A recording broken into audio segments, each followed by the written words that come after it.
इस वीडियो में वो है जो आप कभी सोच भी नहीं सकते, इसलिए इसे आखिर तक जरूर देखिए। कि यदि मुझे कहा जाए कि इस्लाम को समझाइए, कितने वक्त में आप समझा सकते हैं, कितना समय लगेगा समझाने का, या कैसे समझते हैं आप वो ही बताइए, तो मैं कहूंगा मुझे इस्लाम को समझने में सिर्फ 2 लफ्जों की जरूरत पड़ी और समझाने में भी केवल 2 लफ्ज, सिर्फ 2 लफ्ज। और मुझे लगता है पूरा का पूरा इस्लाम और पूरा का पूरा मोहम्मद साहब का कैरेक्टर इन 2 लफ्जों में आके सिम, क्योंकि मोहम्मद साहब का कैरेक्टर अकेला कैरेक्टर नहीं, हर सच्चे मोमिन का कैरेक्टर वही होगा जो मोहम्मद साहब का है।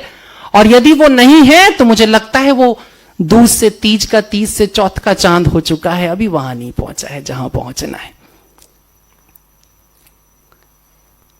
2 लफ्ज हैं। एक लफ्ज है इंशाअल्लाह।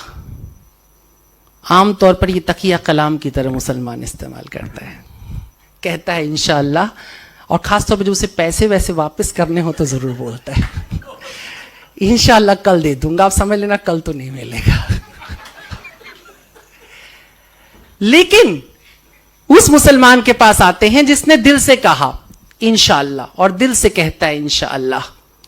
इंशाअल्लाह के मानी अगर ईश्वर ने चाहा तो, वो सिर्फ पैसे के मामले में नहीं कहेगा, उसके सबसे अजीज की अगर सांसें उखड़ रही होंगी तो भी वो यही कहेगा इंशाअल्लाह दवाइयां काम कर जाएंगी।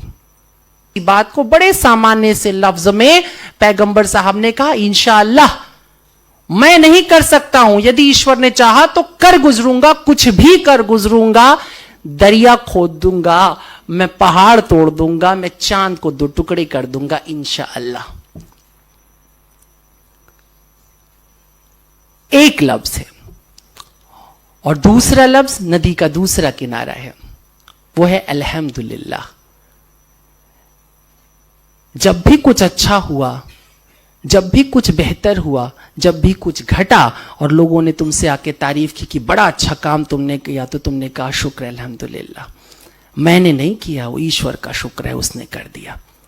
देखो शुरुआत भी हुई कि ईश्वर ने चाहा तो, और खत्म भी हुई तो ईश्वर ने चाहा था, इसलिए इसके मानी तेरी रजा मेरी रजा तू ही मेरा काजी, जो तुमने तय किया बस वही मैंने जिया।